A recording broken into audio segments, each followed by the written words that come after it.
Alright, quick review on what happened in episode 2. So, whilst we were kayaking that day, Olaf drove downstream and scouted another set of new rapids we haven't seen before, and he came back to camp that night with the news that there is this one super crazy rapid downstream with like a line in theory, but he thinks it could go. So we all gathered around that night in front of a small camera screen, reviewing the footage he shot from that given rapid, and all we could see was exploding white water, which didn't really ever seem to stop or get smaller. So we spent that evening trying to imagine what this rapid could look like, and ended up falling asleep listening to the heavy rain hitting the tent. Today we had breakfast in bed. It's gonna be a good day.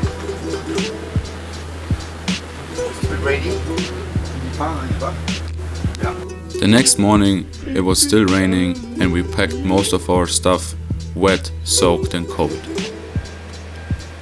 Whilst packing up the vans, we got the news from Chinese road workers that there were a lot of new landslides in the gorge since the rain didn't stop at all last night.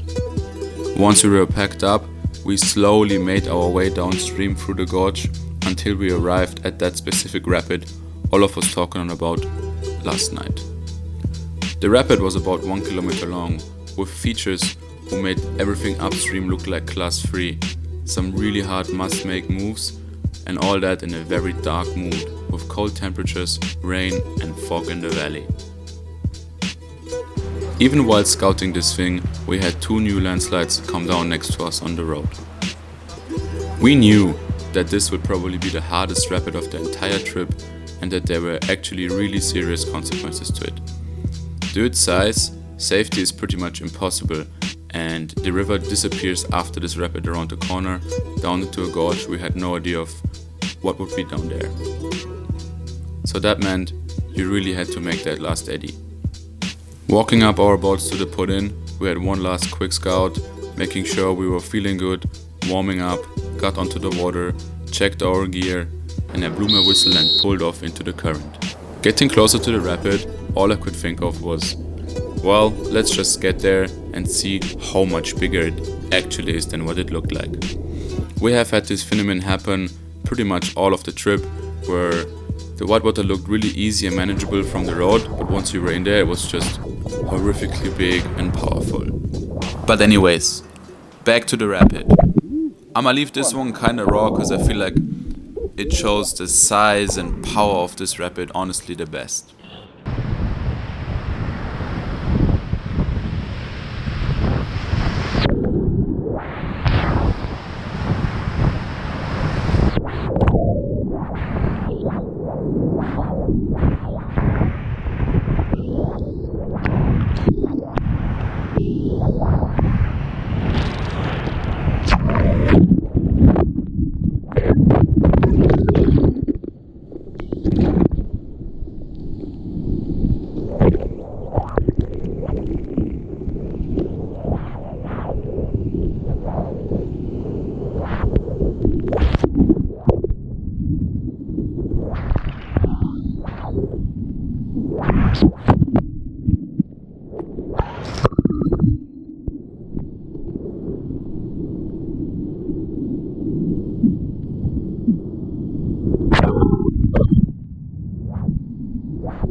Whoa!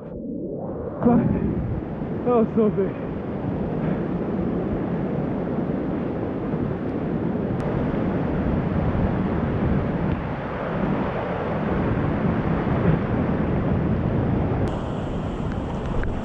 Oh my god! That is the biggest piece of whitewater I have ever hit. Oh my god. That was the biggest whitewater I read in my entire life. Hands down. Oh my fucking god. Oh. Stoked we're all down here alive. That was huge. Holy fuck. I've said it before, I've said it again on this trip, I'll say it one more time. That is the biggest piece of water I have ever ran. This one for sure. Fuck, that was so huge. Woo! So we climbed back up to the road, loaded up once again, and escaped those landslides in the gorge, with the rain still going strong. Now driving even further east on our way to find new rivers.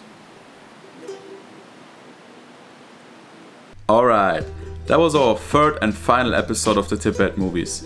If you're interested in learning more about the country, the river, the people and all of that, make sure to go and check out Olaf Opsommer's upcoming full feature-length movie he's also gonna go on tour with. So if you're interested in learning anything more about Tibet, go check that out. Link will be in the description, I can only highly recommend it. We obviously didn't use all the shots to make sure he will still have plenty new shots, plenty cool new angles for his video, so I can honestly once again only highly recommend it. Yeah, that should be it for now.